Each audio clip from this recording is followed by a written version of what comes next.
서울 서희초등학교 교사 사망 사건 이후 제주도 교육청이 교권 보호 대책을 발표했습니다. 하지만 교원단체를 중심으로 좀 더 촘촘한 보완이 필요하다는 지적이 나오고 있습니다. 김하은 기자입니다. 서울 서희초등학교 교사의 죽음을 계기로 촉발된 교사들의 교권 보호 요구. 제주도 교육청이 한 달여 만에 교권 보호 대책을 내놨습니다. 일단 핵심은 이른바 악성 민원으로부터 교사들을 분리하겠다는 겁니다. 학교장 책임하에 민원 대응팀을 꾸려 문제가 발생할 경우 전담하게 한다는 겁니다. 교육지원청의 퇴직 교원으로 구성된 분쟁 조정 지원단을 구성하고 피해를 입은 교사에게는 1인당 100만 원 내에 치료비를 지원합니다. 또 교육활동보호센터에 교권 전담 변호사와 전문 인력도 추가로 배치하기로 했습니다. 법적 분쟁이 발생할 경우 1인당 최고 500만 원을 지원합니다. 교육활동 보호를 위해서는 관련 법령의 개정 등 앞으로의 과제가 산적하여 시간이 필요하지만 우리 교육청에서는 자체적으로 할 수 있는 일은 지금부터라도 해나가고자 합니다. 그러나 이 같은 대책으로 늘어나는 교권 침해를 막을 수 있을지 의문이 제기됩니다. 지난해 제주도 교육청이 심의한 교육활동 침해 사례는 61건. 코로나19 이후 비대면 수업 기간 감소했다 다시 증가하고 있기 때문입니다. 교사들의 교육활동 보호를 위한 교육청 차원의 지원 대책이 마련됐지만 현장에서는 여전히 보완이 필요하다는 지적이 제기되고 있습니다. 당장 교원단체를 중심으로 반발도 일고 있습니다. 인력을 배치하려면 예산이 있어야 되고 명분이 있어야 되는데 이미 다 배치해놓고 어떻게 가능하다는 얘기인지가 좀 판단이 안 되고. 한편 제주 지역 교사들도 다음 달 4일 서희초등학교 교사 추모와 교권 회복을 위해 공교육 멈춤의 날 행사에 참여합니다. 교육부가 중징계 방침을 밝힌 가운데 김광수 교육감은 교사들에 대한 복무 점검은 하지 않겠다고 밝혔습니다. MBC 뉴스 김하은입니다. 중국 정부가 중국인들의 한국 단체 관광을 허용하면서 중국발 크루즈가 6년 만에 제주를 찾았는데요. 제주에 오겠다는 중국발 크루즈 기항 신청이 잇따르고 있습니다. 이소연 기자입니다. 한산하던 제주항 앞바다가 모처럼 분주합니다. 커다란 선박이 미끄러지듯 들어오고 예인선이부터 정박을 돕습니다. 상하이를 출발한 2만 톤급 크루즈가 중국인 660여 명과 함께 제주에 도착한 겁니다. 중국발 크루즈가 제주를 찾은 건 지난 2017년 3월 이후 6년 5개월 만입니다. 입항한 크루즈는 상대적으로 작은 규모지만 사드 사태 이후 첫 방문인 만큼 기마 경찰대와 풍물패가 손님들을 맞이했습니다.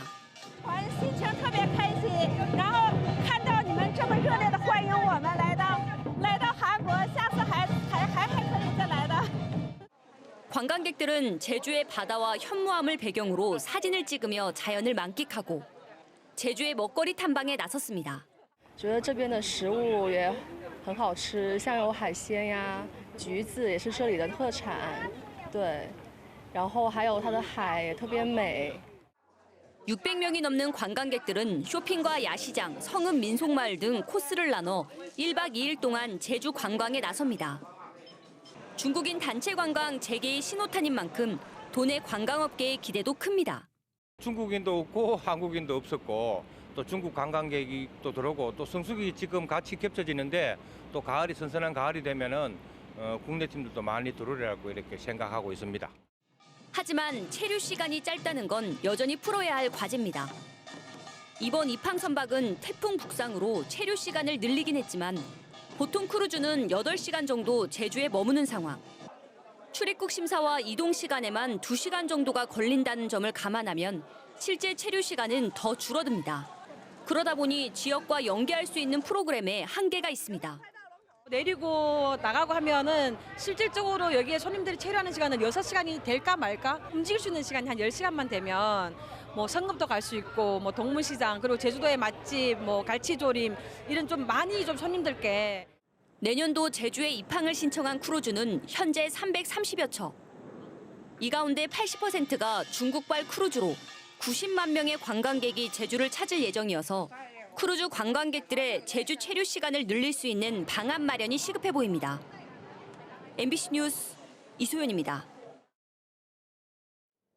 성산 일출봉 부근 교차로에서 주행하던 차량들이 서로를 보지 못해 부딪히는 사고가 잇따르고 있습니다.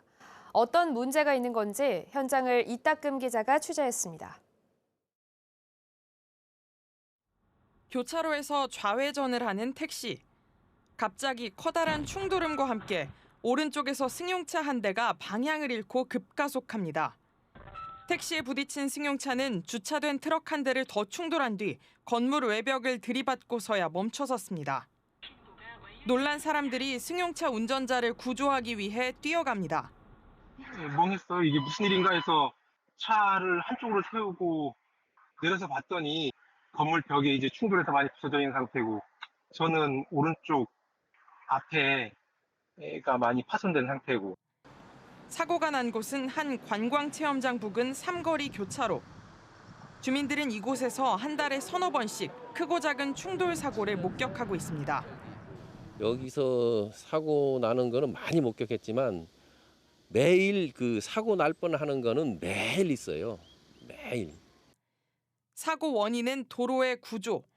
동에서 서쪽으로 직진하는 차로와 남동 쪽에서 올라오는 차로가 만나는 지점의 각도가 좁아 진입 차량이 서로 잘 보이지 않기 때문입니다. 운전자의 시야를 막는 장애물은 또 있습니다. 사고가 난 교차로입니다. 이 도로 옆에는 울타리가 쳐져 있고 또 나무가 우거져 있는데요. 이것들이 운전자의 시야를 가리면서 양쪽에서 진입하는 차량이 서로를 확인하기 어렵습니다. 사고가 발생하기 시작한 건 지난해 1월부터. 행정기관에서 주변 관광체험시설의 동물을 보호하기 위해 울타리를 세운 뒤부터였습니다. 그러나 빈번한 사고에 주민들에게는 공포의 도로가 되어버렸습니다. 달도 위험해요. 우리도 위험하고 승마는 꼬마애들도 위험하고 우회전에 올 때 소나무들이 가려져 가지고 잘 안 보여요. 그리고 이 삼거리 자체가 지금 이게 잘못된 것 같아요. 이게 도로가 좁아가지고. 사고가 잇따르자 행정기관에서는 뒤늦게 울타리 일부를 제거하겠다고 밝혔습니다.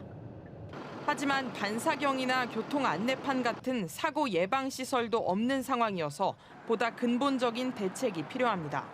MBC 뉴스 이따금입니다.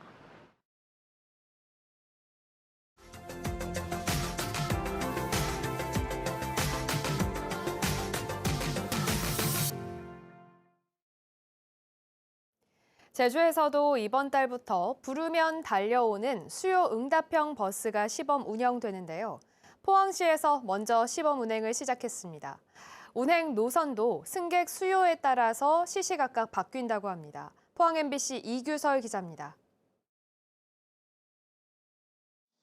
포항 지곡단지의 한 버스 정류장에서 버스를 기다리는 대신 스마트폰 앱으로 버스를 부르자 버스가 도착합니다. 승객이 탑승지와 목적지를 알려주고 버스를 부르는 수요 응답형 버스입니다. 정해진 노선이나 배차 시간이 없고 인공지능 기술이 더해져 새로운 호출이 오면 버스 노선도 시시각각 바뀝니다.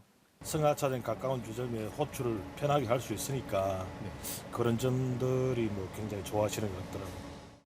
포항에선 지난 6월부터 수요 응답형 버스 16대가 남구 지곡단지와 북구 포항융합기술산업지구에서 운행을 시작했습니다. 운행 시간은 오전 8시부터 오후 8시까지이고 시범 운행 기간에는 무료로 이용할 수 있습니다. 현재는 지곡동과 포항융합기술산업지구 내에서 DRT 시스템 테스트를 위해 시범 운영 중에 있으며 향후 블루벨리 산업단지 등으로 운행 지역을 확대할 계획입니다. 현재 수요 응답형 버스를 시범 운행 중인 포항 지곡단지에서는 호출 후 5분 안에 탑승지로 버스가 도착하고 있습니다.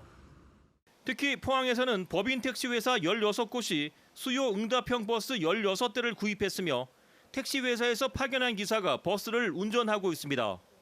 택시업계에서 미래의 수익 사업으로 수요 응답형 버스에 투자하고 있는 겁니다. 어르신 등 디지털 약자들도 편리하게 이용할 수 있도록 보완책도 마련됐습니다. 고객센터를 통해서 앱을 좀 호출할 수 있게끔 해드릴 예정이고요. 왜냐하면 마을회관이라든지 이런 곳은 저희가 키오스크나 아니면 호출벨 같은 걸 도입해서 수요 응답형 버스 사업을 함께 추진 중인 포스코홀딩스는 시범 운행 데이터를 경상북도로 넘겨 타보소 버스를 경북 전역으로 확대할 예정입니다. 수요 응답형 버스 이외에도 포항형 택시 호출 플랫폼 사업과 수익 공유형 택시 지분 광고 사업을 함께 추진해 포항의 교통 인프라를 혁신한다는 계획입니다. MBC 뉴스 이규설입니다.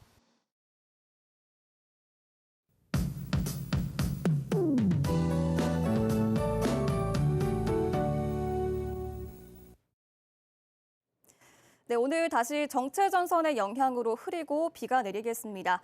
아침에 제주 남부와 동부 지역에 비가 시작되겠고요. 오전에 전 지역으로 비구름대가 확대되겠습니다. 오전부터 낮 사이에는 국지성 호우가 예상되는데요. 시간당 30에서 60mm 정도로 비가 강하게 오는 곳이 있겠고 주말에도 비가 내리겠습니다. 많게는 200mm 이상의 비가 예상됩니다.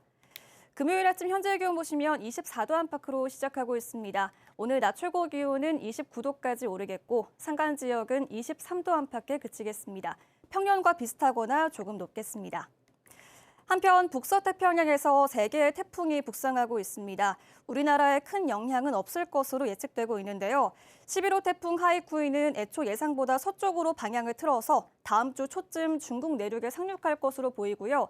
12호 태풍 기러기도 다음 주 초에 일본 남쪽 해상에서 열대 저압부로 약화되겠습니다. 태풍의 직접 영향은 없겠지만 파도가 높게 일어서 제주 남쪽 먼바다를 중심으로 물결이 4m까지 매우 높게 일겠고요. 해안으로 너울성 파도가 밀려오겠습니다. 오늘도 해안가에서는 만조 시각에 저지대에서 침수 피해 없도록 유의하시기 바랍니다. 다음 주에도 태풍이 몰고 오는 수증기로 인해서 주말에 이어 다음 주 초까지 비가 내리겠습니다. 기상정보였습니다. 제주 시내 한 중학교에서 학생이 교사를 폭행하는 사건이 발생했습니다. 어제 오후 1시쯤 제주 시내 한 중학교 2학년 학생이 교무실에서 선생님과 실랑이를 벌이다 폭행했다는 신고가 경찰에 접수됐습니다. 제주 서부경찰서는 당시 교무실에 있던 교사와 학생들을 상대로 정확한 사건 경위를 조사하고 있습니다. 제주에서 생후 3개월 된 아들을 살해하고 유기한 20대 친모가 재판에 넘겨졌습니다. 제주지방검찰청은 지난 2020년 12월 생후 105일 된 아들을 살해하고 해안 테트라포드 사이에 유기한 혐의로 20대 여성을 구속 기소했습니다. 이 여성은 조사 과정에서 출산 후 경제적으로 어려움을 겪다 아들을 유기했다고 진술했는데 현재 유기 장소가 매립돼 숨진 아이의 시신은 발견하지 못했습니다. 제주 마을 농가가 전국 최초로 깨끗한 축산 농가로 지정됐습니다. 제주도는 제주시 조천읍에 있는 로얄 목장과 한국마사회 제주 육성 목장 등 말 사육 농가 2곳이 농림축산식품부에서 지정하는 깨끗한 축산 농장에 전국 최초로 지정됐다고 밝혔습니다. 한우, 돼지 등 도내 깨끗한 축산 농가로 지정된 곳은 260곳이며 전체 농가 가운데 지정 비율이 12.8%로 전국 평균보다 갑절 이상 높은 것으로 조사됐습니다. 축산농가의 조사료 운송비 지원이 확대됩니다. 제주도는 국제 곡물가 상승으로 축산농가의 어려움이 클 것으로 보고 조사료 운송비의 50%를 추가 지원합니다. 지원은 희망농가에서 축협에 사업 물량을 신청하면 축협에서는 화물 선적 운송 실적을 확인한 뒤 농가에 지원금을 지급하는 방식으로 이루어집니다. 노지감귤 산지 폐기 시행 기준이 마련됐습니다.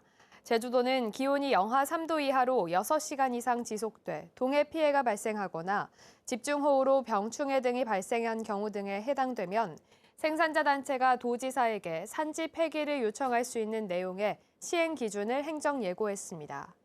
이번 시행 기준은 농어업인 단체 토론회 등을 거쳐 마련됐으며 다음 달 18일까지 의견을 접수받아 확정됩니다. 제주도는 제주 향토 음식의 발굴과 보존을 위해 지정 향토 음식점을 모집합니다. 대상은 제주 특산물을 이용하거나 지역의 독특한 조리법을 사용하는 음식점이며 전문가 심의와 현장 실사, 제주 향토 음식 육성위원회의 최종 심의를 거쳐 올해 말 지정 공고됩니다. 향토 음식점 지정 제도는 지난 2009년부터 운영돼 현재 44곳이 운영되고 있습니다. 농민수당 수급자가 4만 명을 넘어섰습니다. 제주도는 농민수당 지원조례 개정으로 영농조합과 농업회사법인 직장 가입자까지 범위가 확대돼 지난해보다 3,600여 명 늘어난 4만 1,000여 명에게 수당이 지급됐다고 밝혔습니다. 지급된 농민수당은 모두 167억 4천여만 원입니다.